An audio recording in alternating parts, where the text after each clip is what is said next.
How's it going? Hi. There we are. Are we live? Are we good? We're good. We're live. It says we're We're live. live. I know we're live. I'm Okay. just making sure that I just want to be able to see the chat. Oh, Pauline is on. Oh, nice. Hi, love. Oh Hey, my girl. goodness. Oh, I can see the chat.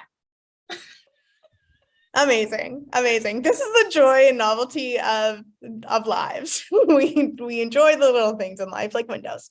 Perfect. Okay. Okay. What's Yeah. up Nothing much. I here mean, today? we're gonna just dive for those who have not, just a brief intro. Who are these two humans? Who are these beings? I'm Kristin, and I'm a work in progress in title, but I'm gonna call myself a human developer, and heart developer, heart cheerleader, really. And my background is in training entrepreneurs, coaching leaders from the inside out, and specifically LGBTQ women and those who are like coming out, and just anyone who actually just wants to build their business and career. So there we go. There's my Wow. soft intro. Jennie, take it away. Awesome. So my name is Jennie Jordan. I am a wellness and leadership consultant. So I do a lot of coaching. I'm also a sponsored athlete. I'm a cyclist. I'm a dog mom, a wife, all that fun stuff. I am not in the LBGT community. I'm married to a dude. So that's what makes this dynamic super fun. Amazing. Kristin is my bestie. So we decided one day that we wanted to do a YouTube channel, because literally we would like hop on Facebook Messenger and we would have like 4-hour conversations. Yeah. And we decided that we should like start a channel because we have the best, most intense conversations that are hilarious, but so like in thought, deep in tune with mind, body, and soul, that we wanted to share with our community. And so today we kind of have a fun topic. And I know I wrote like the antidote, awareness of stress, but we got some stressful topics that we want to talk about today. And we were doing some brainstorming before we came on here, and we were talking about hair, like haircuts and hair. Yeah. And I'm like this girl tomorrow is getting like Mufasa, like cut a little bit because it's hot.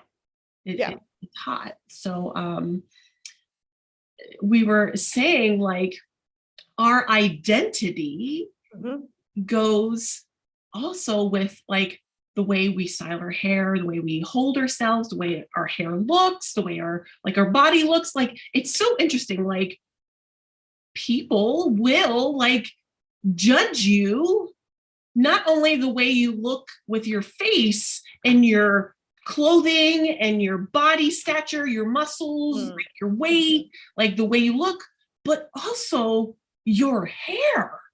Yeah. Like, how interesting is that? What do you think? I mean, yeah. Sorry, Jennie, go on. No, yeah.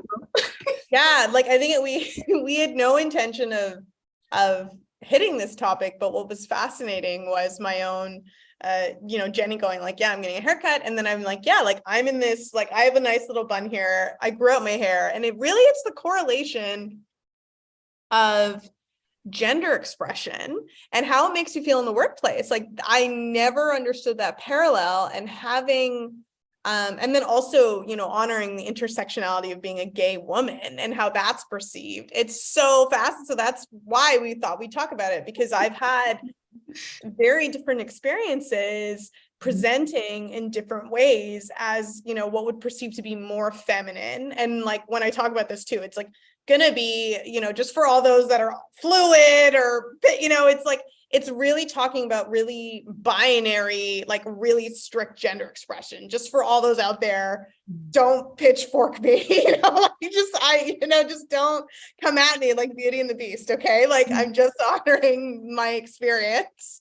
But it's really about how I was saying to Jennie, when I was younger in my career and first coming out, I was, oh my God, I had like short hair and what would be like viewed as soft butch, right? Or a perception of that. And how I was really treated in the workplace was very much more like a dude bro, like, yo, you like girls, like one of the guys. I was like, it was very, because it was so new in my journey, I mean, I thought, okay, like this is how I'm going to present, like more masculine, whatever that meant at the time.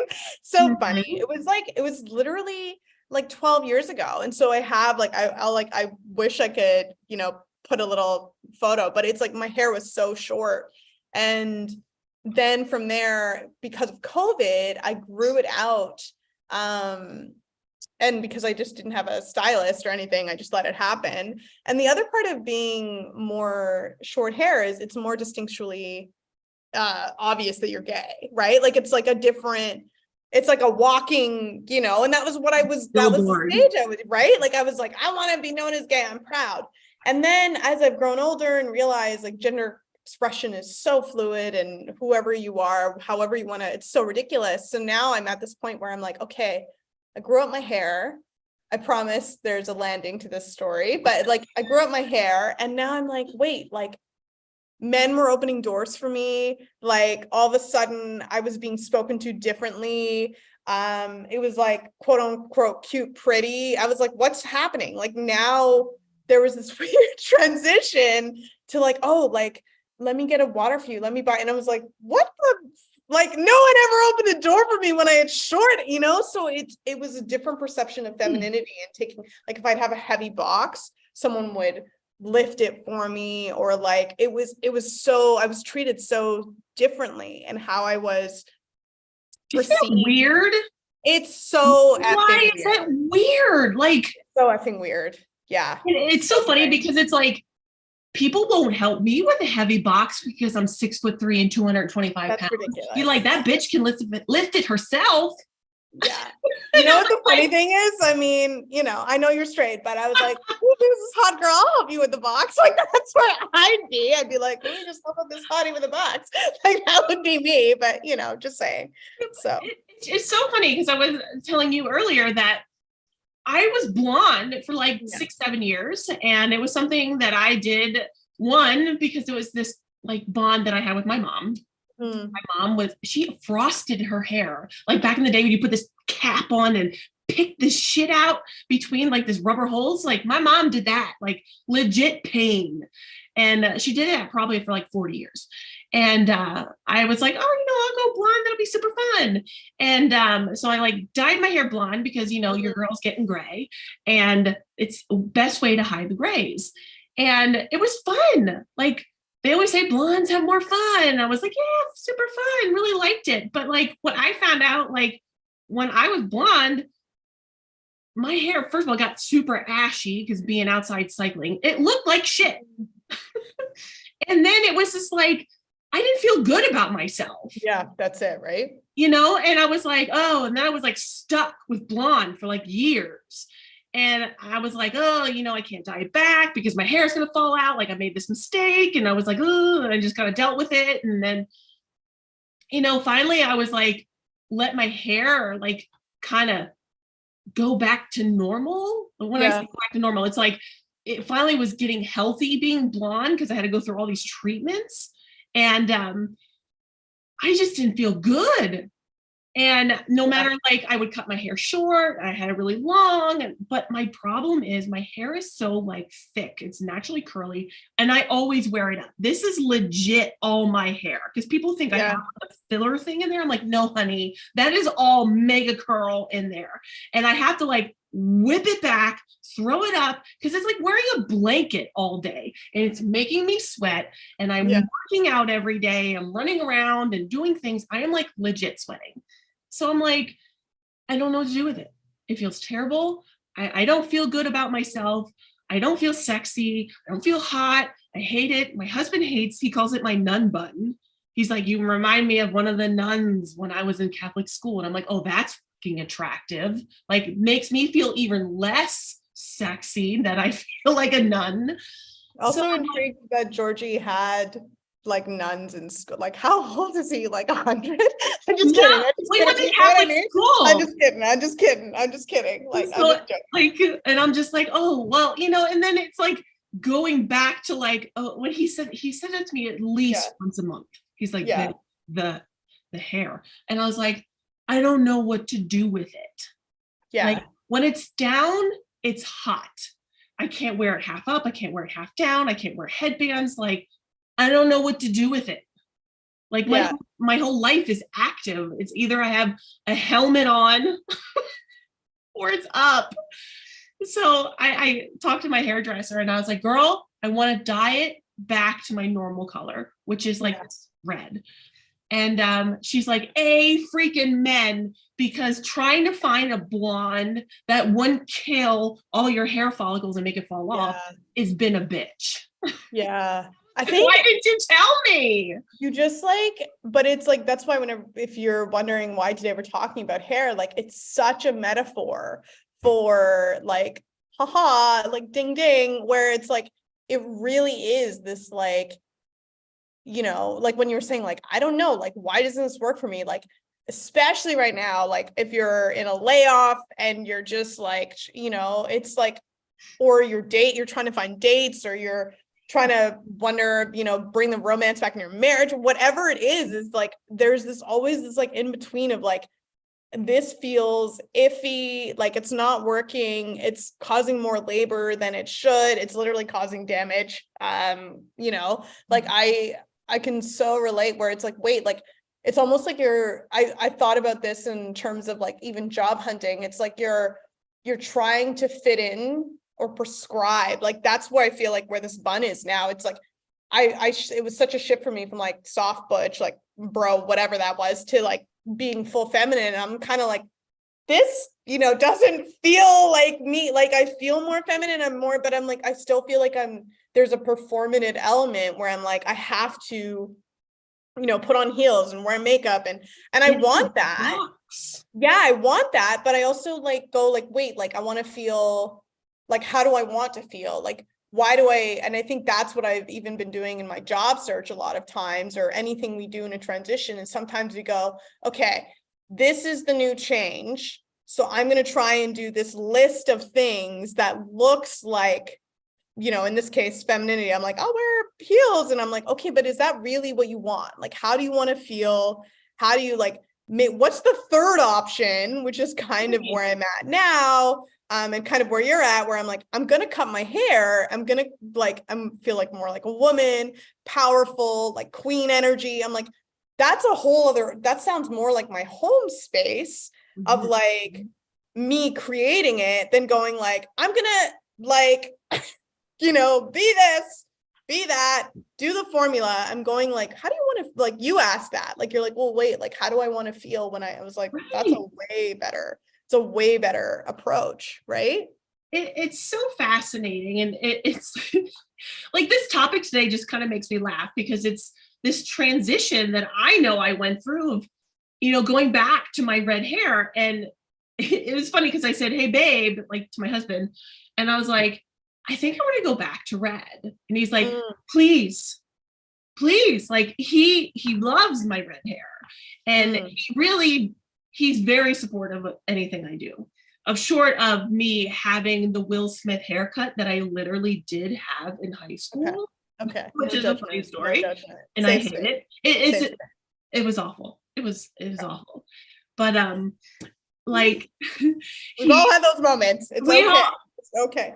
Yeah, God, those are like, I'll have to find some pictures. It was awful. Like I could rock it, but it was like with my height and like, oh, I look. You know what we'll do? We'll do an after post of like, I don't know if I have any. Like they're all like my dad's. Like the pictures. It was like my high school like glamour pose, Will Smith haircut, like Q-tip. Yeah, like. But like he was like, just don't do that. Like, don't look like a Q-tip, and I'm fine. But like he loves the red. And it was so funny. Like on his phone is like this picture when we went hiking, and he's like, I like this, and that was like me, in you know, with red hair.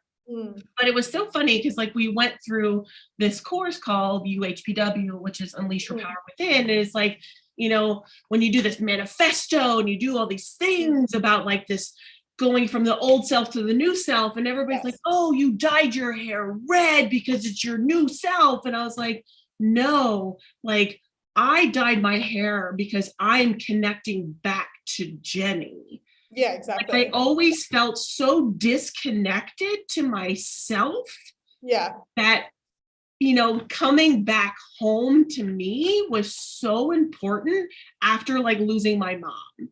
Yeah. Because I never felt like I was me for like such a long time, because I was like taking care of my mom, taking care of my dad, like, you know, taking care of my dog who's like almost 15. And I was like, you know, Yeah. as a coach, we take care of people. As a therapist, we take care of people. Like, when can you take care of yourself? And it's Mm, like, even the topic today, we're talking about stress.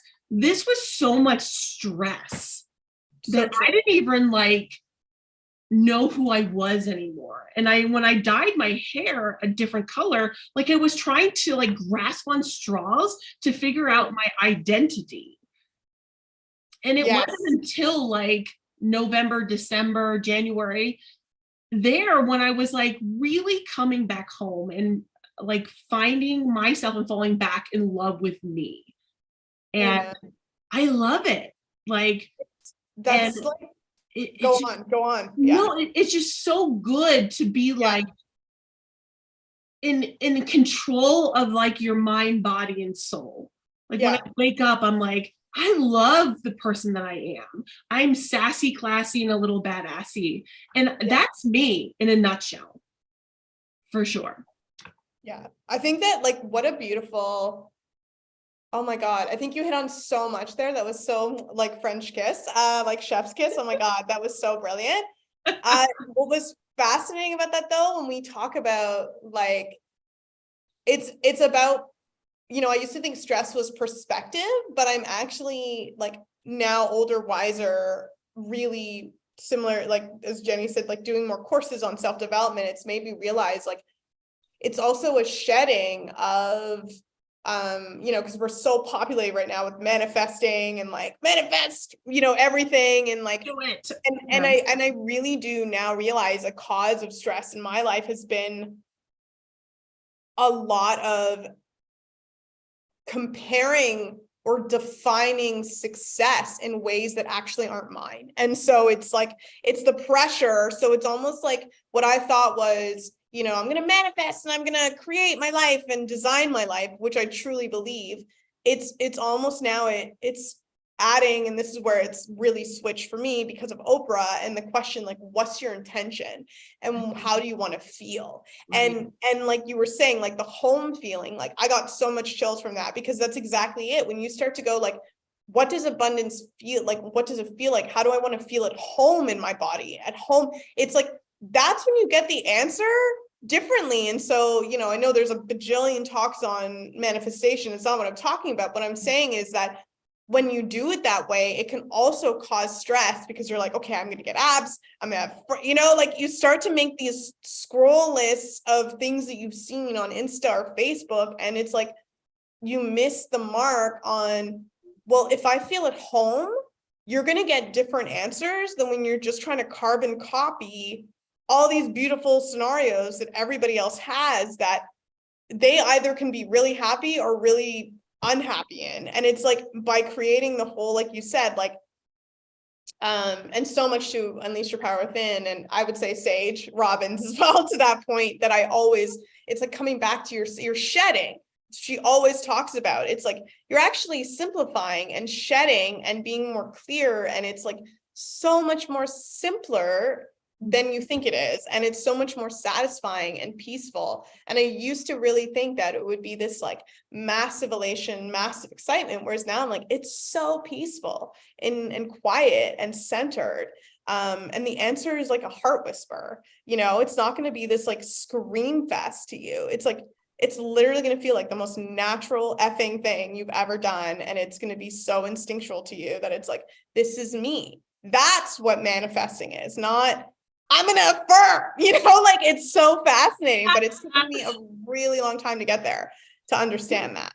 Yeah. We spend so much time trying to be other people. Yeah. And that was me. Like, I was like, I'm gonna be like Piper. And that was like a name that I gave myself, because I'm like, Piper, that sounds fun. And then I was Phoenix. And then I was Portia Rose, and I was all these people, and I tried to embody them, and I'm like, but I know how to be Jennie, like Jennie Jordan. Yeah. Like, and we talked about this before, like the lifestyle or the life cycle of my name, going from like Jennie with an IE as a 7-year-old to Jen with 2 N's in high school to JJ as the volleyball player in college to Jen again with 2 N's in like my professional career, or Jennifer, then back to Jennie in like my coaching career. Like, these are all me. Yeah. This is like a life cycle of me. Yeah. And it's so funny. And I did a whole like podcast on this, like the life cycle of me and how I've changed me as a person, but it was just a different name, but I was still me. And like how sometimes I lose my identity, but I always come back to Jennie, because Jennie is the 7-year-old. And I always live between a 7-year-old and a 77-year-old, because that's my lucky number. And I live between these two people. And because one is super wise and knowing of all amazing things, and one is like a free spirit, doesn't give a flying F about anything, and will touch a hot stove. Like, these two people are amazing. And they're so wise. And I love that about me. And that's where I'm like, when I coach, I teach people, and I'm like, we need to have these two entities of ourselves and not forget to live in between them. We need to have that fun, free spirit and, have some fun, but we also need to have that grounding, wise, like live in the moment and like not forget our path. Yeah, it's like, it's so true. Like everything, I think what's interesting about what you're saying too is like, as we go back to causers, that's not a word, but of stress, is this, a lot of times it's a resistance to change.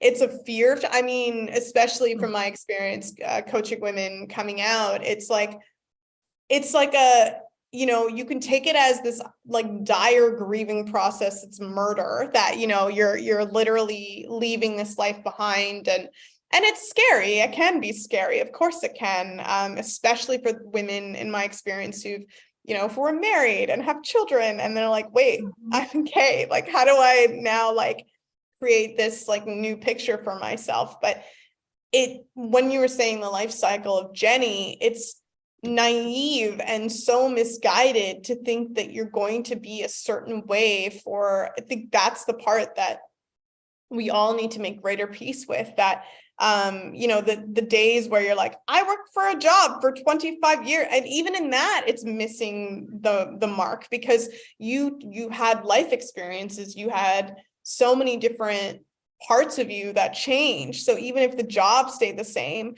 because the way the market is, like, you don't stay at a job for what, like 1-2 years, right? Like, it's like you switch. And I think there's this, I've always been adept to change and trying different things. And I used to really fault myself for that, because I didn't have a steady climb, of a career, successful one, but not one that, wouldn't be the typical ladder.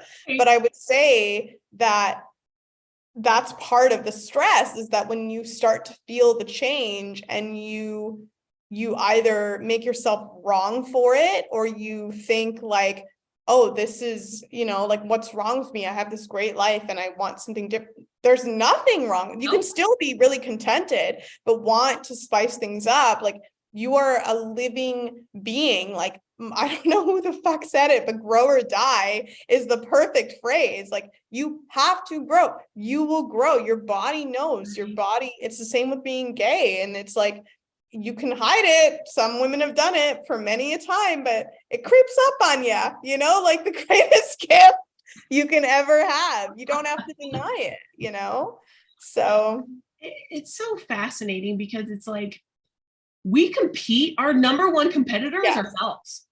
Yeah. Like, I know, like back in the day, I would like go on social media and I'm be like, I want to be like this person and I want to do this person. And, we talk about mirroring and all this other stuff, but like, we need to take a hard look at ourselves. Yeah. And like, if we are broken, we need to fix ourselves first. Yeah. We can't take other pieces of other people to fix our broken selves because those pieces of the puzzle won't match ours. And I see so many people being like, well, if I buy this handbag and I buy this clothing and I wear it and I do this like this person, I'm going to be just like them. Sure, you can put the skin on, but you're not you. Like you. And that's what causes stress and pain. And this is it. Like, this is it. It's really that. Yeah. It's so interesting that is really what causes the stress. Yeah. It is, because it's like, it's harder to remember how to be somebody else than it is to be you. And I lived that for years. Like it was hard to be like this NCAA athlete, like, sure, I was an NCAA athlete. Get it. I know how to be that because I was that. But it was like, once you graduated college and they threw you in adulthood, and I was like, how do I do this? Yeah. Like, yeah. I don't know how to adult. Yeah. Someone teach me how to adult. Like, I mean, no one's been taught how to adult, but it's like we're kind of all been, I didn't know what to do. Like I felt so lost and scared and no one showed me how to do things. And how the hell do you cook? How do you live on your own? How do you freaking budget? No one teaches you those things. Like you need to seriously have like one full semester in college, like how to adult. Or like, I want to start a school, like how to adult.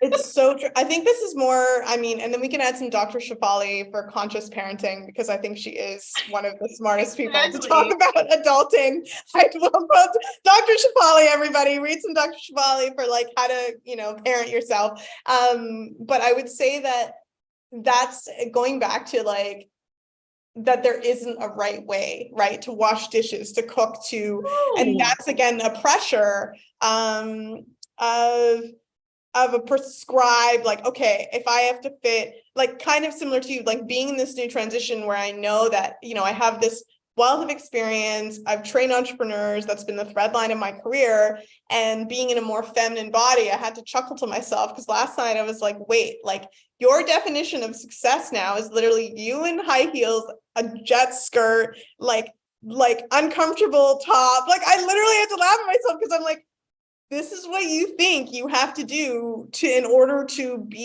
look successful. And I'm like, it's like, I've been on this journey of kind of taking time to discover now what I want in a career in terms of and I know it's a leadership role, and I'm going like, this has been your perception of leadership.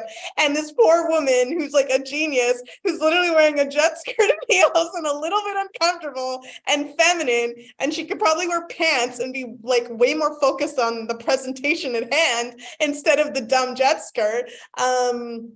It's made me realize like, it's what a stupid model, like what a dumb, like it's like, if she's happy in that jet skirt, fantastic. If she is not, do not wear it. Like I've kind of realized like it's like, make sure that you're inside and that your home space is like, there is no right way. And when you finally kind of go like, especially for me, I'm like a gay woman in tech, like I didn't have many examples. Like I'm the first in my family to graduate university. I'm the first in my family to like, I'm the first gay one. Like I'm the first of a lot of things. So I've had to get used to like, and that like when you're saying like who I am intrinsically, it's always been like, since I was little, I was such a firecracker. And I always knew, I was like, I just feel like there's always a way to design something. Like, I don't know where the hell it came from, but I've just always felt like I could design my own life, and that and maybe it's because I knew I was gay and doing Elvis impersonations at 4 and I wanted to be him. That's a signal. But like, right? Like, you know, how to know you're gay when you're 4, you know what I mean? I was doing all shook up impressions to, you know, my parents' really beautiful, like, friend. So clearly I'm into older ladies, but anyway, sidebar topic, shout out. But I just feel like now I'm like laughing about it because I really did. It was like a pink satin shirt, and I play the record. Just so everybody knows, I play the record. It was on a record, all shook up, like that's awesome. Love it. Oh my God. Like, bless my family too. Like, they would sit there. Like, my daughter is so creative. No, bitch, she was just gay. I was gay as a pride flag, and I don't know, in hot weather. Like, you know what I mean? Like, I want to be Elvis. Like, Elvis had a lot of fans, lady fans. Anyway. Yeah, you know, that, like, there's a de-stressor for you. Put on some Elvis.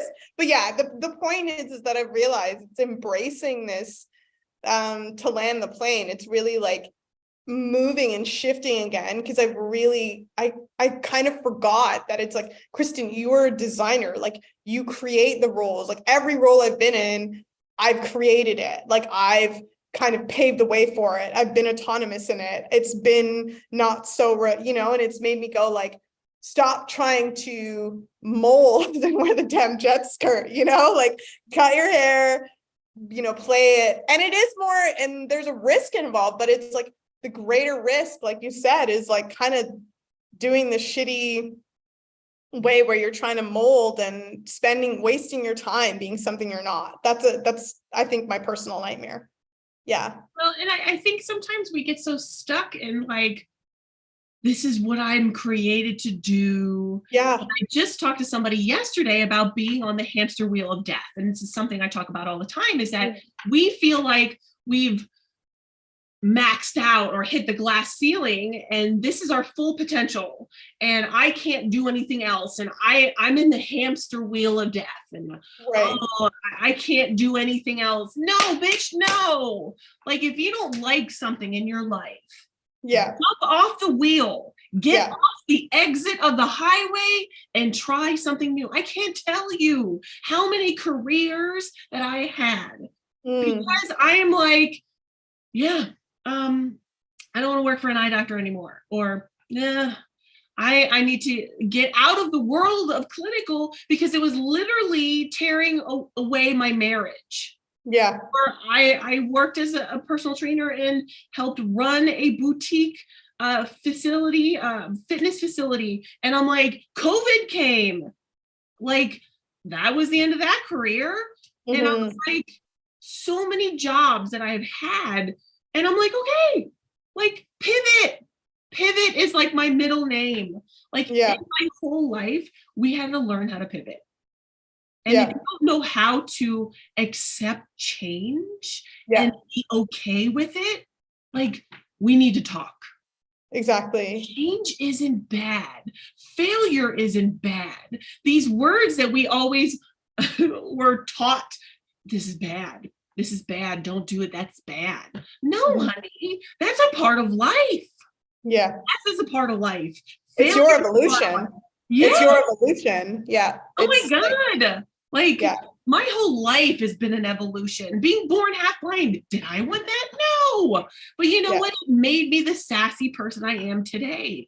Like, going through all that shit show with my eye and still going through it, like, it makes me the person I am today. Does it give me stress? 100%. Do I want to go to a cataract consult an hour and a half away from my house at 45 years old? No. Like, does it make me want to throw up? Yes. I don't want to deal with that. I'm too fucking young. I'm not 85 years old to get a cataract removed from my eye. But you know what? I'm going to pull out my granny panties and deal with it and like move on. Like, I can't just like literally throw a blind eye to it and like move on with life, because it's going to make me worse. And that's Yeah. what people do with situations when they're in that hamster wheel. Oh, I don't like my job. I don't like my relationship. I don't like that I'm not making money, or that bitch over there is mean to me. And I just deal with it. Like Yeah. that drives me nuts because I'm so not the person to sit, stew, and deal. Yeah. I'm like, whoa, like I can't, like I gotta like handle things, or at least try to like make a situation like better, like leave the situation or do something to make me feel that I'm progressing. Yeah, it's such an interesting, it's like fascinating because there's such a definition of stress too, right? And it's what people will tolerate in terms of, and I mean, myself included, being on this hamster wheel and like, you know, there's a couple things. So the stress of making this like 180 shift where it's like extreme can also be stressful. The unknown is stressful, especially just taking, for example, women who are coming out and they're like, well, how am I, like, I don't know how to do this. How am my family gonna, like the Rolodex of situations, you basically scare the shit out of yourself to not come out. And it's really redefining that it can be a beautiful experience and it doesn't have to, and that's for anything. That's a job hunt. Like that's what in my own experience as well, like I really have made my layoff, like it was murder. Like it was like, oh, I've got to find that, like I suffered. As Sage Robbins says, you unnecessarily suffer sometimes. It's not that I wasn't feeling confused or overwhelmed or in pain, but it's the amount of times that I really made this like a mountain when it was a molehill, and that I have the wherewithal and the skills. And even though I don't have all the answers, it's like the stress I caused myself. So it's almost like there's the stress of being in the shitty situation. Then there's the stress of the move itself to something different. Like that's a more escalated stress and why people don't go. But I've realized over the past 6 months as I've explored what the hell I wanted to do next, is like you can take little steps, like you can volunteer things, you can try something out, you can take a class, it doesn't have to be like, and that's what I always say to women who are like newly coming out. There's an exploration phase, and then there's an actual, like, give yourself an exploration phase. Like that is a huge reason why people are so stressed, because we don't even give ourselves fucking permission to go, okay, I know I want something different. I don't know what it is yet. I sort of have an idea. Maybe if I explore and try this, like, what a nicer place to come from, instead of I have to have all the answers. I have to be clear. I have to know this is a sure, like that's fucking stressful. You're not going to want to move anywhere. Like you're trying to perfect a change like that. That's what I've done. I did it. I've totally done it time and time again. And what I did with my job hunt, and it was so stressful. I was putting so much pressure on myself to get it right. Whatever the fuck that meant, get it right, the perfect job, the perfect way, the perfect this. I was like, this has been a personal stress ball versus why don't you just enjoy the process? You like it, you don't like it. It's the same with exploring. How are you supposed to know? How are you supposed to know what type of woman you like? How you like your hair? It's the same idea. It can be a really enjoyable unfolding to this new entity of you, a shedding, or it can be a royal nightmare if you choose the path, like choose the perception in the story, right? It's a choose your own adventure. And yeah. I tell people that all the time. I'm like, life is a choose your own adventure book. You are going through life and you either have to pick A or B. Yeah. You can pick A and be like, this sucks. Yes. Of course it does. That's okay. Because go back out the door and go to B. Yeah. We have that option. I don't know about you, but I live in a country where I can choose to do different things. I am super blessed. And I love that option that I can cut my hair, that I can drive a car, and I can do all these amazing things, that I am a stay at home, work at home, play with my dog, go work out when I want, go to the grocery store when I can. Like, I have all these beautiful options. Yeah. I create that. I created that. Did I believe 5 years ago that my life would be like this? Absolutely not. Yeah. I was like, oh, that would be beautiful. But you know what? I made the steps happen because I wanted it. Yeah. Believe that it was going to happen? Probably not, because I didn't dream that far. Yeah. But I was like, man, COVID came and it changed my world in a heartbeat, like just like that. But it's like, man, like my mom got sick and I was like, okay, cool. I had to hunker down, make some really hard decisions. But like, we control our own destiny. And like, sometimes you have to make hard decisions. Absolutely. Some mental, emotional, physical, financial, like, yeah. But you know what? It's like a cat. You will always land on your feet somehow, some That's way. exactly it. Yeah. Some way. Like, we are resilient individuals.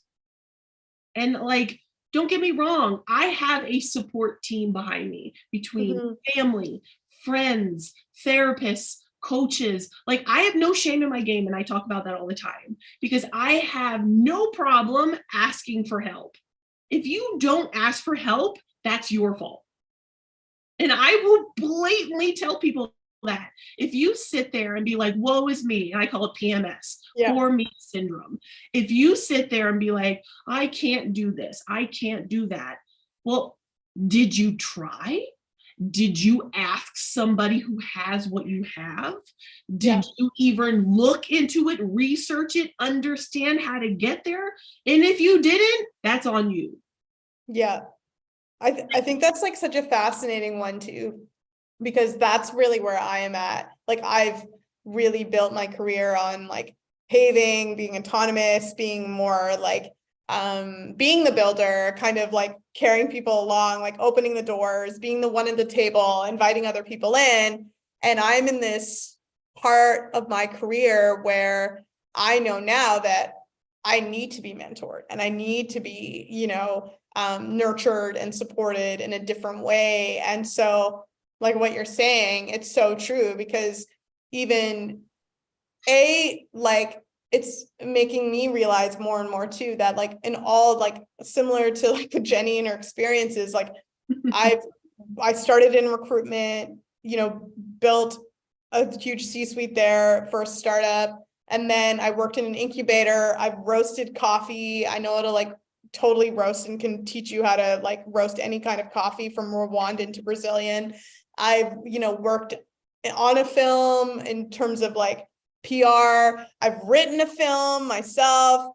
So it's like I've worked for 2 startups and like helped them build a product in their business, and been on the forefront of AI accidentally, not by choice, by the way, everybody. But it's definitely been like, you think, oh my God, it's this one decision and it's gonna like totally screw my life. And then you realize like, I've been so obsessed with like making the right decision, but it's like, there's so many decisions. Like you can't screw it up that bad, like, don't worry, because you're going to change anyway. Like, and it's not to belittle, major moves. It's just to say like, nothing is that permanent, and like, it's all changing. And it's like, you can have less a cow about it. And again, the stress level of like the notion of perfection and the notion of like, as I'm in now, like if you would have told me that, Kristin, by the way, like, you're going to need more, like you've paved it and kind of been the lone wolf, and now it's your time to like be nurtured. Like 2 years ago, I'd been like, no way in hell. Like, I'm just going to keep building my empire. And it's like, you're actually going to have more fun if you do with people you love, get coached. Like, I've been investing in the self-development world. It's actually been a year now in full, and it's totally changed my life. But it's been the most rewarding year and most fulfilling and most insightful and eye-opening year of like, oh shit, like there's so many elements to it. But accepting the help is one that, it's like, again, it detracts the stress, because you no longer feel like you're having to do it alone. And it's so obvious, but you're hustling. Yeah. Sorry, go ahead. No, I'm just saying, I know I've caused it in myself. Like I think the other part is too, you have to own, like you were saying, you have to own that you're causing yourself the stress. Like that's the key here. If you don't own that shit, like and you blame other people, you can't change it. You can't change like, oh, this person's being this way, or this person said all these things. And it's like, okay, but like you not invited it, but there's like a part of you, like there's something there, like there's a common denominator there of like to examine of like, it's like, what part of the dance move were you playing, and how can you like shift it forward, right? It's like you said, if you don't like your job, look for another one. Like it's like no one's keeping you there. Like you get to decide, but you have to own the stress, like own the stress. I know both of us were in the situation. Like if you get to the top of your career, yeah, and you're standing there and you're alone, you did it wrong. Yeah. Did it wrong. Like, yeah. I know, like I clawed to the top. I stepped on every person's face to get there. Same. And you know what I learned? There are new stressors, new problems, new level, new devil, like that whole thing at the top. It was worse than it was one step below. Nevertheless, I had all these problems, plus these problems, plus 80-hour weeks, traveling more. Back then I had a pager. That thing was fabulous, going off at 3:00 in the morning, scare the shit out of anybody. But like, no. And I was alone. I was angry. I was freaking so fat. I can say that because that was me, because I wasn't taking care of myself, because I was in a world that I was taking care of everybody else except me. Almost lost my marriage because I was like just living, not being me, because I was just like getting up, going to work, doing what I need to do, traveling so much. Like it was horrible. It was horrible. And it wasn't until like my husband was like, yeah, you need to pick us or work. Yeah. There's no money in the world that I would take. It's just George and I, man. George and I. Hashtag George and I. Like, he's my ride or die. And that moment struck me like lightning. Yeah. This is half the part of why I wear a lightning bolt necklace, is to remind me of that moment, to be like, I'm never going back to that. There's no money in the world that's amazing. It can't buy you happiness. It can't buy you, like, sure, you can get liposuction and look that, but it can't buy you wellness. Like, you have to do the work. It's so interesting that you say that. Like two things. So first of all, I heard a Portuguese song yesterday. Thank you, TikTok, for introducing me to the best Portuguese singer, Marizana. But there was a line, and I'm always a believer that songs, like I'll have songs come in my head at the right moment, and it's like a message. Like that happens to me all the time. And so this one, similarly, I'm like thinking like all the stuff, and this song pops on TikTok, and I'm like, what? And the last line translated in Portuguese was, just because you have more money than me doesn't mean you're richer than me. And I was like, son of a bitch. It's so true. Like, it's so true, because I, in my career, when I was like, I was trying to always outsmart people, it was like a constant competition, with, not, I think the way it was perceived for me anyway was, it's like, okay, you got to like outsmart, be smarter, be the one, like very significance driven of like, credit, getting all the work done, being everything, everyone. And it just made me realize, like, I had this moment where I had this really amazing meeting with someone, an exec producer, and, I was working on my television series. And I remember after the meeting, I was like, who am I going to call? Because I don't really, other than my parents, who I love and support me. And because, they're my parents, bless them, they really are like so lovely. But it was this reality check of like, dude, you've literally like isolated everyone, like no one, you're a shitty team player, but also like, you don't make anyone team. And so I think that's the other part of stress too, that we, like you were saying, like in the end, it's like Georgie and I are the team. Like, this is the team that matters. Like, not all of So I think that's the other part of stress. It's like, that's bullshit. That whole like doing it yourself, outsmarting, competing. Sure. That it's so, and it also is such a divide between people, and you don't see them as like their hearts and minds and souls. You're just literally competing with everyone and yourself. And it's like the loneliest place to possibly be. It is. Yeah. It's like we need to work more together as a community, Yeah. as a team, Yeah. as a society Yeah. to be better. And like one of my values is to be a better human. Yeah. And I mean that in all aspects. Am I perfect? Hell no. And I know I'll never be perfect. And I'm okay with that because I'm always forever learning and growing. And I believe me, there's people on the internet that tell me all the time how I'm not perfect. And I'm like, okay, thank you very much. Appreciate it. But it's like, I'm okay because I am 45 years old. Like I am loving life because I choose to always learn. Yeah. Like I'm okay with learning. Like I'm not stubborn. Old Jen, stubborn, stepping on faces to have like the material things, to like show off, to be like super bouge. Like, yeah, I still have the super bouge part of me. Like I love my fancy cars that go fast, but like I don't need that old Jen me anymore to be like, look at me, I'm super flashy. Like that was me in my 20s. Like what did it get me? Nothing but a lot of debt, for sure. But like now I'm just like, whatever. Like I just live such a different lifestyle, and I take one day at a time.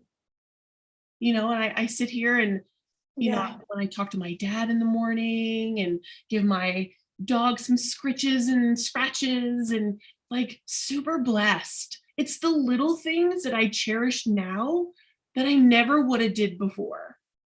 Yeah. It's so funny because it's like, think back to when you were a teenager and how much you hated your parents. Yes. I would give anything right now to have my mom back, even though I had a very stressful relationship with my mom, like would die. I shouldn't say die. Like I would give to have like 5 minutes back. But it's like as a teenager, you're like, oh, I hate my parents. They don't understand. But now like in my 30s and 40s, I'm like, God, they were right. I hate every minute of it. Yeah. Now that my dad's 80 and I'm taking care of him, like it's kind of interesting, the evolution of life. Yeah. Like, I tell people, I'm like, you could be angry at your kids, you can be angry at your husband, but sit in the moment and understand maybe where they're coming from. Yeah, the heart behind the actual, like that's another point too, actually, to add when you're on, you just went there. What a beautiful segue. It's like when you're on a team, and another stress is other people's stress, right? I mean, that's a huge part of stress for so many people. You have so many dependents. You've got like you said, it's like you've got a dad, you've got your husband, you've got work, you've got, all these other mentoring, you've got coaching. It's like so many different parts. And so it's remembering that there's a heart behind there, and that the reactive part of their core and being is that there's a stress in them too, and that they're dealing with it. They're the best they can. And sometimes it's not so sexy or great or the way that you want.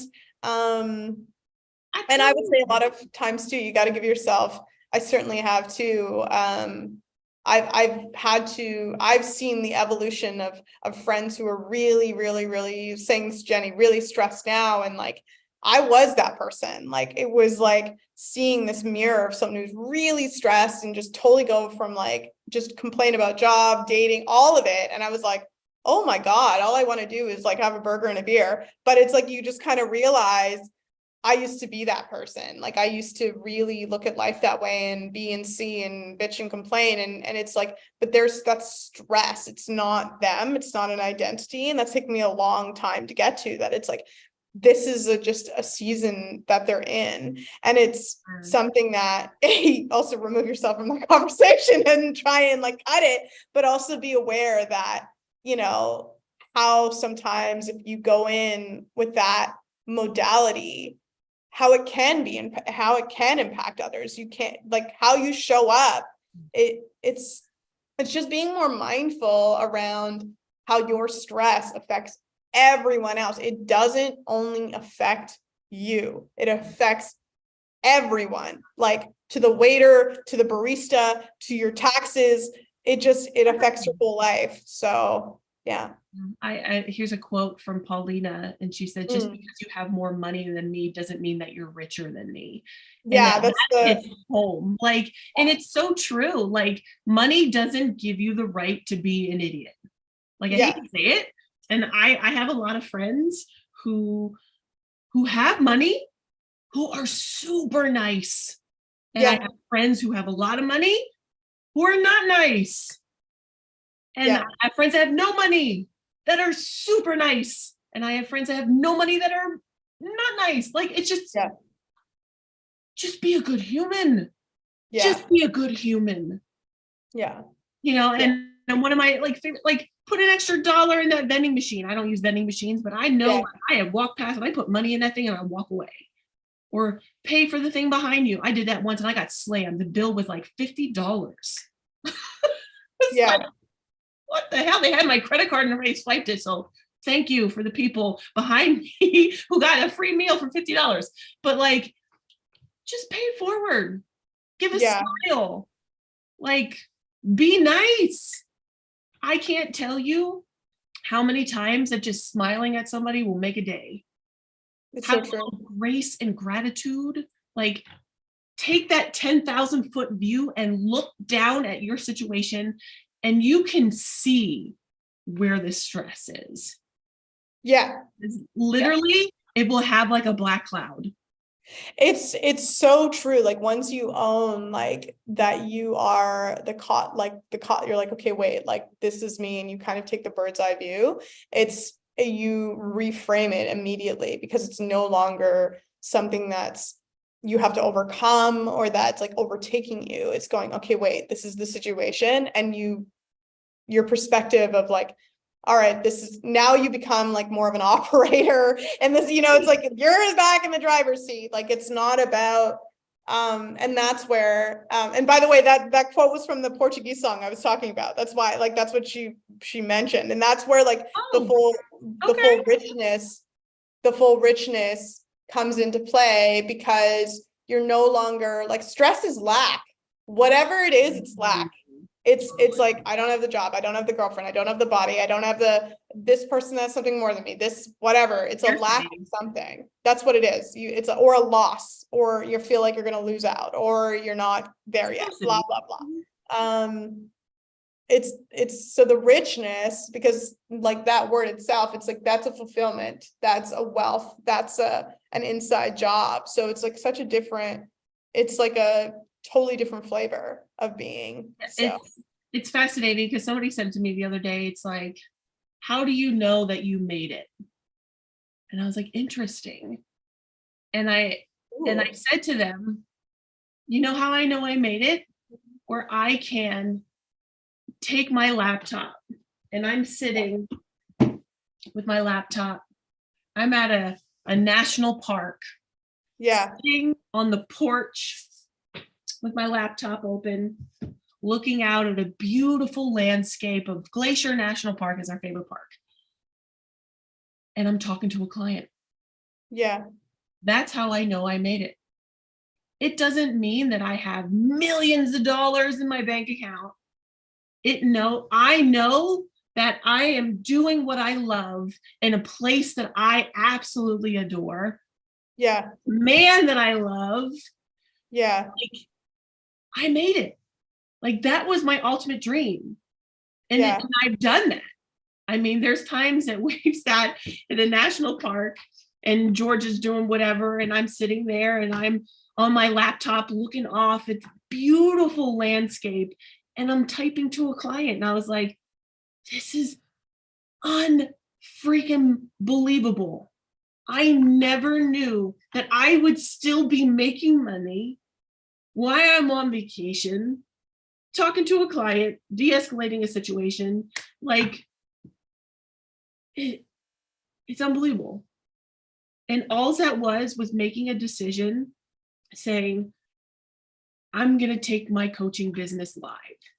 I'm going to take my clinical career from being in the somebody else's for me, and do it for me, and help other people the way that I like to help them. Yeah. It changed my life. It changed other people's life because I get to do what I love anywhere in the world. I said, the next one, I said, George, I want to be in Italy, because he goes to Italy a lot for work. And I was like, I want to be on this one place, because he has this place that he stays near the Swiss Alps. And I was like, because you can look over like yonder and see the Swiss Alps. I want to be there with my laptop. I want to take a picture and send it to you and be like, like, these are the little things in my life that I'll be like, this is how I know I made it. Yeah. You know, like being able to travel and still coach. Like that's a good time for me. That's like, I think what's interesting about what you said is like, it's just allowing success, like allowing your version of success, and also like being able to talk about it freely. Because I think that's like, shout out to all the Instagrammers and all those things too. Like, I think now it's almost the opposite, where it's like, if you do have a successful life, people are like, oh, that's like inauthentic. Like it's like almost like a bite, you know, it's like, good, you're traveling. I think it's important to show success. But it's funny that when, just these are my final stops as we wrap up, but like, as for me anyway, wrapping up, but when you first said it, like, what makes you feel like you made it? Two things. What, like, my whisper was that I like myself. Like that to me, I'm like, that I like felt my heart chakra go like, yep, like that's it. Like, I like myself and I'm proud of myself in this moment. And then when you were talking about like, it wasn't only the mountains, it was like, well, I'm, you know, I have my beautiful laptop here, I have my husband. It's like, we've forgotten that making it isn't just a one-time damn thing. It's like fucking, it's like, how many, you and I have had like 80 careers, same with like, we've had so many careers. So it's like, wait, like your successes are going to be multiple. It's not like, that's the ultimate key to remember for myself. And like, my biggest takeaway in this is like, that you're going to make it. It's not just one time. It's not just one moment. Like, the more I, you know, explore myself, the more I like myself more. Like, truly, I'm coming home to me and I'm like having these moments where I'm having a coffee and liking myself. And it's like, that I made it, you know, like it's like, I made it, you know, like chatting with a girl in a profile, I made it. Like, it can be so, it doesn't have to be so limited to one specific thing. And if you just allow, you're making it to be so many things, that's rich. That's rich. And that's you liking yourself, and that's you celebrating yourself. And isn't that what life is about anyway? So it's kind of a different premise altogether, but that's really it, like on my end, in terms of like the reckoning of where I'm coming now. It's like that I like myself, that I really like myself. And my final takeaway is that you bring people with you. Amen. Like, don't do it by yourself. For like we talked about, like if you're doing it alone, like you did it wrong. But it's like, you know, I do things with my husband, I do things with my family, and I do things with my friends. Like, you know, when I am sitting there in a national park and I'm looking out at these beautiful mountains, one of my favorite things to do is like I'll spin around and I'll be like, look at the mountains. By no means is it bragging, but I'm just like, you're here with me. Yeah, it's a sharing. I'm bringing you here. And I do that all the time with my clients, because I'm like, I need to share this with you because this is gorgeous. And so I am a big person about bringing other women to the table of life. 1,000%. Because it's like, don't put me on a pedestal. Like, it's enough that I'm already 6'3". Like, I want you to sit next to me at the table of life and share your stories, because I bet you can cook a souffle, or you can cook way better than me, but I can coach, you can cook, we can learn from each other. Yeah. No one should be on a pedestal, not anybody on social media, not your boss, not anybody else, because we are all sitting down and at the same height. Yeah. Never forget that. Thriving together, like better together, successful together. That's team. Like that's team for sure. 1,000%. And that's what I've been thinking about for like 10 years. Yeah. Because I'm like, listen, I don't care how tall you are, how big you are, how big your bank account is, but when we sit down at the table, we're all the same height. We're all here for the same purpose. Like, let's do it together. Amen. Yeah. So let's do it together, everybody. There it is. So no stress. We got stress. each other. And if you do feel stressed, reach out to one of us. Our 1,000%. socials are somewhere connected. Yes. Click on them, click the show notes, definitely reach out to us on social media and stuff. We're going to try to make this a fairly a weekly thing. Yes. And we're just going to chit chat about life. We're going to drop nuggets of wisdom and see if you can take something from it, because both of us have a pretty awesome experiences with some crazy things. And we're here to teach you. Yeah, the endeavor is like really simple. It's just to make your day easier, and give you, I think, just as Jennie so beautifully said it, it's like you don't have to do it alone. And so if we can, alleviate that in any way, and you kind of leave with going, oh wait, like it's always the nugget of like that has changed my life time and time again, that somebody, a complete stranger, has said, that's the gift. So we're your team. Whether, we know you personally or not, we're your team and we've got you. So, yeah. We'll see you next week.